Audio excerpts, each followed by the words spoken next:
சமூக வலைதளங்களில் சும்மா அப்படியே தேடிட்டு இருக்கும்போது திடீர்னு டெசிக்னேட்டட் சர்வைவர் அப்படின்னு ஒரு ஆர்டிகல் வந்து கண்ணில் பட்டுச்சு. அது வந்து ரொம்ப நல்லா எழுதியிருந்த, பேர் மறந்துட்டேன். உண்மையிலே ஃபண்டாஸ்டிக்காக இருந்தார். அது வந்து எதிர்பாராத விதமாக ஒருத்தர் வந்து பிரதமர் ஆகிறாரு, அவர் சந்திக்கக்கூடிய பிரச்சனை நல்லா இருக்கு பாருங்க அப்படின்னு போட்டிருந்தார். நானும் வந்து என்ன பண்ணேன், சரி சும்மா தானே இருக்கும் அப்படின்ட்டு நெட்ஃப்ளிக்ஸில் அதை வந்து போட்டேன். இதே மாதிரி ஒரு கொரியன் சீரீஸ் ஒன்று இருக்குது. இப்போ ரீசெண்டாக கூட நம்ம அது வந்து அது என்ன சீரீஸ்ன்ட்டு பின்னூட்டங்களை நீங்கள் தெரியப்படுத்தணும், ரைட்? இந்த சீரீஸ் வந்து நான் வந்து பார்க்கும்போது எனக்கு வந்து பரபரன்னு போகுது. அதாவது நீங்கள் தயவுசெய்து நைட்டு மட்டும் இதை ஆரம்பிக்காதீங்க. தமிழ் டப்பிங்லாம் கிடையாது, இங்கிலீஷில் தான். நைட்டு ஆரம்பிக்காதீங்க, பரபரன்னு போவோம். உங்களால் வந்து, ஏன்னா நான் வந்து ஒரு 8 முடிஞ்சிடும்னு நினச்சி பார்க்க ஆரம்பித்தேன். 22 எபிசோடு ஃபர்ஸ்ட் சீசன், மொத்தம் 3 சீசன் இது. அதுக்காக தான் சொல்கிறேன் நைட்டில் ஆரம்பிக்காதீங்கன்ட்டு. சும்மா தீப்பிடிக்கிற மாதிரி பரபரன்னு ஒரு திரைக்கதையை வந்து எழுத முடியுமா அப்படின்றதுக்கு உதாரணம் இந்த டெசிக்னேட்டட் சர்வைவர். ஸோ இந்த டெசிக்னேட்டட் சர்வைவர் அப்படின்னா என்ன அப்படின்னா, எதிர்பாராத விதமாக பிரதமர் ஆகிறாங்கன்றது ஒன்று. பிரதமர்னு ஒருத்தவங்க இல்லை, அதிபர்னு ஒருத்தவங்க இல்லைன்னா அடுத்த கட்டத்தில் யார் இருக்காங்களோ அவங்க தான் வந்து டெசிக்னேட்டட் சர்வைவர்னு சொல்கிறாங்க. இப்போ உதாரணத்துக்கு வந்து எம்ஜிஆர் இறந்துட்டார், திடீர்னு ஜானகி எம்ஜிஆரை வந்து நிற்க வச்சாங்க இல்லையா, அப்புறம் முதலமைச்சர் ஆக்கினாங்க இல்லையா, அந்த மாதிரி தான் ஒரு பிரதமர் எதிர்பாராத விதமாக வாஷ் அவுட் ஆனதுக்கு அப்புறம் இல்லை அப்படின்னும் போது அந்த இடத்தை நிரப்புவதற்கு தான் டெசிக்னேட்டட் சர்வைவர்னு பேர். ஸோ இந்த சீரீஸ் அதை பற்றி தான் கொஞ்சம் விரிவாக பார்க்க போகிறோம். அதற்கு முன்பாக இந்த தளத்தை சப்ஸ்கிரைப் பண்ணுங்கள். விரிவான பார்வைக்கு ஸ்டே டியூன்ட் வித் அஸ்.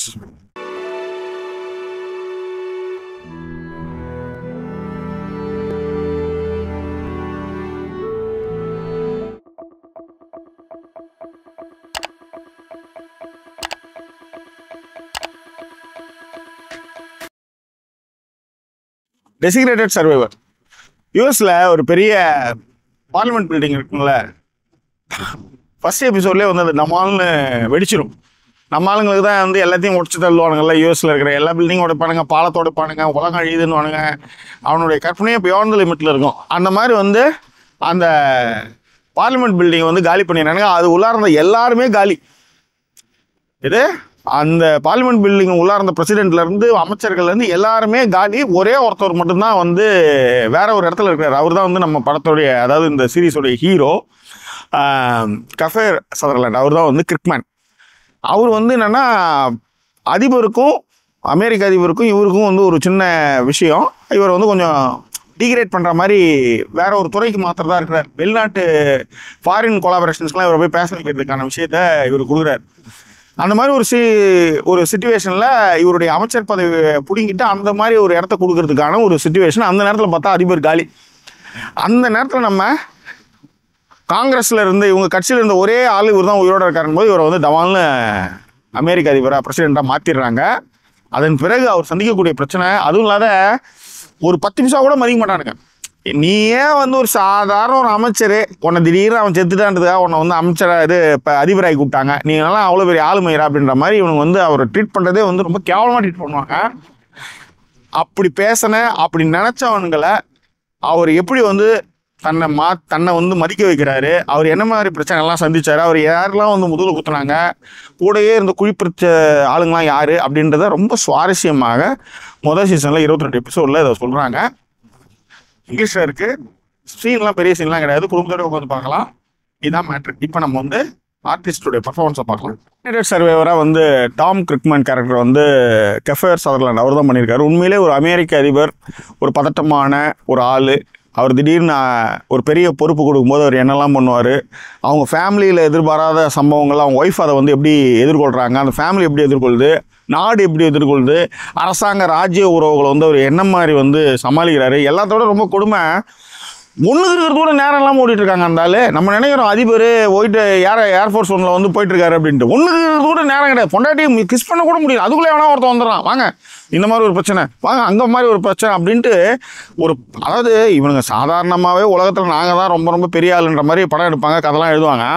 ஆனால் உண்மையிலே நீங்கள் அந்த சீரீஸை நீங்கள் பார்க்கும்போது ஒரு அமெரிக்க அதிபருக்கு எவ்வளோ தாண்டா வேலை, அவருக்கு ஒன்றுக்கு கூட இருக்க முடியாதாடா, அவருக்கு அவ்வளோ வேலையாட கொடுப்பீங்க அப்படின்ற மாதிரி நம்மளுக்கே வந்து அதிபரை பார்த்து பாவமாக இருக்கிற மாதிரி ஒரு ஃபீலை வந்து அது கொடுக்குது. உண்மையிலே நம்ம நினைக்கிறோம் ஒரு அதிபர் இப்படி தான் இருக்கிறாங்க அப்படி போகிறாங்க அப்படின்னும் போது அவர் சந்திக்கக்கூடிய விஷயங்கள், ஏன்னா உலகளாவிய அளவில் வர்ற விஷயங்களுக்கு அவங்க வந்து சொல்லணும், அவங்க மேலே வந்து ஒரு தீவிரவாத தாக்கல் நடத்தும்போது அதுக்கான அவர் பதிலடி கொடுக்கணும். அந்த மாதிரி நிறைய விஷயங்கள் வந்து ஃபண்டாஸ்டிக்காக அந்த கேரக்டர் வந்து கஃபீர் சதர்லாண்ட் வந்து சூப்பராக பண்ணியிருக்காரு. அடிச்சிக்க முடியாது, அந்த அளவு ரொம்ப அற்புதமாக பண்ணியிருந்தாரு. அடுத்தது அலெக்ஸ் கிரிக்மேனா வந்து நட்டாஷா பண்ணியிருக்காங்க. இந்த நட்டாஷா யாருன்னா ரொம்ப நாள் கழிச்சு அவங்க பார்க்குறேன், ரோனின் படத்தோட ஹீரோயின். ஆனந்த் தேட்டரில் இந்த ரோனின் படத்தை வந்து பார்த்து மறந்து போனேன். அதுக்கப்புறம் அந்த கேரக்டர் வந்து ரொம்ப நாள் கழிச்சு இந்த மூஞ்சை நம்ம எங்கேயோ பார்த்துருக்கோமே அப்படின் போது அவங்க ஒய்ஃபாக நடிச்சிருந்தாங்க. அவங்களுக்கு 2 பசங்க. அந்த குட்டி பொண்ணு வந்து ரொம்ப சூப்பராக பண்ணியிருந்தாங்க. அந்த பையன் ஓகே, இன்னும் ஒரு 10ஓட போகிறோன்னு அத்தோட மாதிரி ஒரு கேரக்டர் வந்து விட்டாங்கன்னு வச்சுக்காங்களேன். அந்த பொண்ணு வந்து உண்மையிலேயே சூப்பராக இருந்தது. அதுக்கு ஒரு காரணம் இருக்குது. நீங்கள் படம் பார்க்கும்போது அந்த சீரிஸ் பார்க்கும்போது உங்களுக்கு அந்த விஷயங்கள்லாம் தெரியும். எப்படி அதிபர் ஏற்றுக்கிட்டார் அப்படின்ற மாதிரி நீங்கள் ஆச்சரியப்படுவீங்கன்னு வச்சுக்கோங்களேன். அந்த மாதிரி விஷயங்கள்லாம் இருக்குதுல. அடுத்தது வந்து முதன்மை காரியதர்சியாக வந்து ஆரன் ஷோன் அப்படின்ற ஒரு கேரக்டர் வந்து ஆடன் கேரக்டர் வந்து அவர் தான் பண்ணியிருந்தார். உண்மையிலே நல்லா பண்ணியிருந்தார். ஏன்னா ஒரு புது பொறுப்புக்கு வந்து ஒருத்தவங்க வராங்க அப்படின்னும் போது நிறைய பிரச்சனைகள் வந்து நம்ம வந்து எதிர்கொள்வோம். இப்போ நம்ம வந்து அங்கே எக்ஸ்பீரியன்ஸான ஒரு ஆள் நம்ம கண்டிப்பாக தேவையாக இருக்கும். ஸோ அப்போ அந்த எக்ஸ்பீரியன்ஸான ஆளாக தான் வந்து இந்த ஆடன் கேரக்டர் வந்து பண்ணியிருந்தாங்க. உண்மையிலே நல்லாவே பண்ணியிருந்தார் அந்த கேரக்டர். அடுத்தது வந்து அதிபர் ஆஃபீஸில் ஒரு ஃபிகர் அப்படின்னா எமிலி கேரக்டர் சொல்லலாம். உண்மையிலே நல்லா தான் இருந்ததுன்னு வச்சுக்கோங்களேன். ஃபஸ்ட் கிளாஸாக பண்ணியிருந்தாங்க அவங்க. அந்த கேரக்டர் வந்து ரொம்ப நல்லா பண்ணியிருந்தாங்க. அந்த எமிலி தான் வந்து இத்தாலியா ரிசி, அவங்க தான் அந்த எமிலி கேரக்டர் வந்து பண்ணியிருந்தாங்க. ஏன்னா பொதுவாக வந்து அதிபர் நம்மளுக்கு வந்து ஒரு பொறுப்பை கொடுப்பாருன்னும் போது அவர் வந்து தண்ணி காட்டினா நம்மளுக்கு எப்படி இருக்கும், ஒரு மாதிரி ஆதங்கம் வருங்களா. எனக்கு தானே அதிபரை பற்றி தெரியும், அவருடைய காரியதரிசி நான் தான், அவர் இப்போ அமெரிக்க அதிபர் ஆகிட்டாருன்றதுக்காக என்னை வந்து நீங்கள் வந்து ரிஜெக்ட் பண்ணுவியா அப்படின்ற மாதிரியான ஒரு கோபம், பொறாமை, ஆற்றாமை அதெல்லாம் வந்து ரொம்ப அழகாகவே பண்ணியிருந்தாங்க, சூப்பராக பண்ணியிருந்தாங்க. மைக் அப்படின்ற கேரக்டரில் வந்து லா மோனிகா, அவர் தான் வந்து முதன்மை பாதுகாப்பு அதிகாரி, அதிபருக்கு முதன்மை பாதுகாப்பு அதிகாரி, கருப்பினத்தவர். உண்மையிலே ஸ்மார்ட்டாக சில விஷயங்களை ஹேண்டில் பண்ணுற இடங்கள்லாம் வந்து ரொம்ப நல்லாவே பண்ணியிருந்தார். அவருடைய கேரக்டர் சூப்பராக பண்ணியிருந்தார். அடுத்தது ப்ரெஸ்ஸுக்கு வந்து அனௌன்ஸ் பண்ணுற மாதிரி சேத்துன்னு ஒரு கேரக்டர், பிஆர்ஓ, ஒயிட் ஹவுஸுடைய விஷயங்களை ப்ரெஸ்ஸோட கனெக்ட் பண்ணுற கேரக்டருக்கு வந்து சேத்துன்னு ஒரு கேரக்டர். அவர் வந்து உண்மையிலே ரொம்ப நல்லாயிருக்கும். எல்லாத்தோட எனக்கு ரொம்ப பிடிச்சது வந்து மேலே ஏறி ஏர்ஃபோர்ஸ் ஒன்றில் ஃபஸ்ட் டைம் போகும்போது வந்து கையெல்லாம் காமிச்சு ஃபோட்டோலாம் எடுத்துக்கிட்டது. இதில் நீங்கள் ஃபுல்லாக நீங்கள் கவனிக்க வேண்டியது என்னென்னா, ஒரு அமெரிக்க அதிபர் வந்து எவ்வளோ கைண்டாக இருக்கார், அவர் எவ்வளோ ஒரு மனிதநேயமிக்கவர் அப்படின்றத வந்து போர்ட்ரேட் பண்ணுறது வந்து ரொம்ப நல்லாவே இருந்தது. நிஜமாகவே சூப்பராக இருந்தது. ஹேனா வாலஸ் அப்படின்னு ஒரு கேரக்டரு, மேகி, அவங்க தான் வந்து ஹேனா வாலஸ் கேரக்டர் வந்து பண்ணியிருந்தாங்க.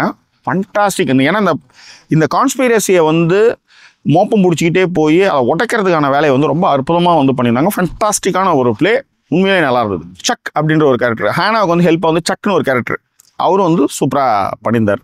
அவர் இந்த கம்ப்யூட்டரில் கீவேர்ட்ஸ் இதெல்லாம் போட்டு பண்ணுற விஷயங்கள், டெக்னாலஜி விஷயங்கள்லாம் ரொம்ப நல்லாவே பண்ணியிருந்தார். ஸோ படம் அதான் இந்த சீரீஸில் வந்து ஆட்கள்லாம் பிடிச்சு போட்ட வகையிலையும் சரி, ஃபண்டாஸ்டிக்காக பண்ண வகையிலையும் சரி சூப்பராகவே பண்ணியிருந்தாங்க.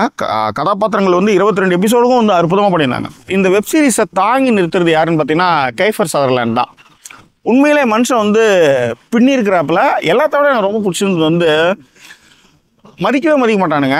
காலையில் வந்து கிளம்பி வருவார், ஒரு குட் மார்னிங் கூட சொல்ல மாட்டானுங்க. ஆனால் அதே ஒரு கேரக்டர் வந்து எல்லாரும் வந்து குட் மார்னிங் பிரசிடென்ட்னு சொல்ல வைக்கிறது தான் அந்த கேரக்டருடைய மெயின் பாயிண்ட்டாக இருக்கும். அவ்வளோ சூப்பராக பண்ணியிருப்பாங்க. எனக்கு எல்லாத்த விட அதாவது யார் வந்து கேபிட்டல் பில்டிங்கில் வந்து தாக்குதல் நடத்துனாங்கன்னு யாருக்குமே தெரியாது. ஆனால் ஒரு குரூப் வந்து இவங்க தான் பண்ணாங்கன்னு அரபு கண்ட்ரியில் இருக்க ஒரு கற்பனை கண்ட்ரியை வந்து உருவாக்கி அதுதான் பண்ணியிருக்காங்கன்னு இவங்க வந்து பிரெயின் வாஷ் பண்ணிகிட்டே இருப்பானுங்க பிரசிடென்ட் ரொம்ப தெளிவாக வந்து உண்மைத்தன்மை தெரியாமல் நான் அந்த களத்தில் இறங்கவே மாட்டேன்னு நிற்கிற இடமா இருக்கட்டும். ஒரு இராணுவ அதிகாரியை வந்து பிரசிடென்ட் வந்து டீல் பண்ணுற ஒரு சீன் ஒன்று இருக்கும். ஆசம் சீன் அது. இந்த சீரீஸை வந்து இந்த ஒரு 5 எபிசோடில் வந்து கிரிப்பிங்காக நிற்க வைக்கிறதுக்கு இந்த சீன் தான். அதே மாதிரி நீங்கள் ஒரு சீன் முடியும் போதும் ஒரு லீடை வந்து ஓப்பன் பண்ணுற மாதிரி முடியும். திரைக்கதையோட அடிப்படையே என்னென்னா ஒரு சீன் முடியும் போதும் ஒரு விஷயத்தை வந்து நீங்கள் வந்து ஆர்வமாக ஆக்கணும் அப்படின்ற மாதிரி பேசிக் இருக்கும் ஸ்க்ரீன் பிளேவுக்கு. அதை வந்து இந்த சீரீஸில் வந்து நீங்கள் வந்து உண்மையிலே பார்க்கலாம். திரைக்கதை எழுதுகிறவங்க வந்து இந்த சீரீஸ் வந்து நிச்சயமாக வந்து ஒரு கேஸ் ஸ்டடி மாதிரி பண்ணலாம் நீங்கள், அதுக்கு நான் கேரண்டி.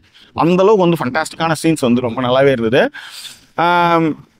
அதே மாதிரி நம்ம நிறைய பார்த்த ஏர்ஃபோர்ஸ் ஒன்று மாதிரி படங்களில் நிறைய பார்த்த விஷயங்களே இதில் இருந்தாலும் கூட ஒரு மதிக்காத பிரசிடென்ட் அதிகாரத்துக்கு வரும்போது அவர் என்னெல்லாம் பண்ணுறாரு, எப்படிலாம் மக்களை அவரை ட்ரீட் பண்ணுறாங்க, அவர் என்ன மாதிரி அரசாங்க ராஜாங்க ரீதியிலான ஒரு விஷயங்கள்லாம் பண்ணுறாருன்றதும் வந்து பிரித்து மேய்ஞ்சிருக்காங்க. அதுதான் இந்த சீசனுடைய பெஸ்ட்டுன்னு சொல்லுவேன். இந்த டெசிக்னேட்டட் சர்வைவர் வெப்சீரிஸினுடைய இயக்குனர் வந்து டேவிட் கெகனஹாம், பெத்லஹாம் மாதிரி கெகனஹாம், அவர் தான் அதை வந்து பண்ணியிருக்காரு. உண்மையிலே வந்து 3 சீசனையும் வந்து பிரித்து மேய்ஞ்சிருக்கானுங்க. ஸ்க்ரீன் பிளே வந்து சூப்பராக எழுதியிருக்காங்க. இந்த வெப்சீரிஸ்க்கான சினிமாட்டோகிராஃபர் வந்து David Millan and David Hope 2 பேருமே பண்ணியிருக்காங்க. சூப்பராக பண்ணியிருந்தாங்க. எஸ்பெஷலி ஒயிட் ஹவுஸில் வந்து லைட்டிங்கு ரொம்ப நல்லா இருந்தது. ஒரு மாதிரி ராயலாக ஒரு சீன் ப்ரெசன்ஸ் இருக்கும்ல, அது ரொம்ப நல்லா பண்ணியிருந்தாங்க. அதுக்கான லைட்டிங்லாம் ரொம்ப நல்லா இருந்தது. இந்த வெப்சீரிஸ்க்கான தீம் மியூசிக் வந்து 3 பேர், பால், மார்கன், ஷாம் 3 பேரும் வந்து பண்ணியிருக்காங்க. உண்மையிலே சூப்பராக இருந்தது. இந்த வெப்சீரிஸ்க்கான எடிட்டர் வந்து மைக்கேல் சித்வைசர். உண்மையிலே சூப்பரான எடிட்டிங்கு. அதாவது மியூசிக் ஒரு சீனும் முடியும் போது பரபரவான்னு வந்து பிளாக் ஸ்க்ரீன் வரும். அது வந்து அவ்வளோ சூப்பராக இருக்கும். ஏன்னா நம்ம வந்து ஒரு சீரீஸை வந்து ஒரு எபிசோடு எழுதும்போது லாஸ்ட்டில் தான் அந்த மாதிரி பரபரப்பு போகணுங்க. ஆனால் ஒரு சீனுமே வந்து பார்த்தீங்கன்னா வந்து ஒரு பரபரப்பான ஸ்க்ரீன் பிளேவாக நான் சொல்லுவேன். அதுக்காக நான் திரும்ப சொல்கிறது. ஓகே, வாட் இஸ் த கன்க்ளூஷன்னா, ஃபேண்டாஸ்டிக் சீரீஸ், அதில் மாற்றமே இல்லை. Must watch. இங்கிலீஷில் இருக்குது, செக்ஸ் எல்லாம் பெருசாக கிடையாது. உண்மையிலே வந்து ஒரு அதிகாரத்துக்கு போகணும், ஒரு மாசாக இருக்கிறீங்கன்னா நீங்கள் நிச்சயமாக இந்த வெப்சீரிஸை நீங்கள் பார்க்கணுன்னு தான் என்னுடைய கன்க்ளூஷன் நான் சொல்லுவேன். Excellent, marvellous, fantastic. ஆனால் என்னென்னா 22 எபிசோடும் போது போர் அடிச்சிடும். எனக்கு அடுத்த சீசன் போது கதை என்ன எடுத்துன்னு போக போகிறீங்க அப்படின்போது இது வேறு 3 சீசன் எடுத்து வச்சுருக்கீங்களான்ற ஒரு சலிப்பை வந்து 22 எபிசோடில் எடுத்து போனது தான் இதனுடைய மைனஸ். ஆனால் 22 எபிசோடுமே பரபரப்பாக போனாங்க, அதில் மாற்றமே கிடையாது. ஆனால் இதுதான் அதில் மைனஸ் அண்ட் ப்ளஸ் நான் சொல்லுவேன். So excellent web series, don't miss it. Designated survivor, don't miss it. நெட்ஃப்ளிக்ஸில் அவைலபிளாக இருக்குது. இது ஏபிசிக்கு வந்து லோக்கலில் வந்து யூஎஸில் வந்து முன்னாடியே வந்து வந்தாலும் கூட 2016 எடுத்து வந்ததுன்னு நினைக்கிறேன், ரிலீஸ் ஆச்சு. ஆனால் 2018 தான் வந்து நெட்ஃப்ளிக்ஸில் வாங்கி 3 சீசனுமே அப்லோட் பண்ணியிருக்காங்க.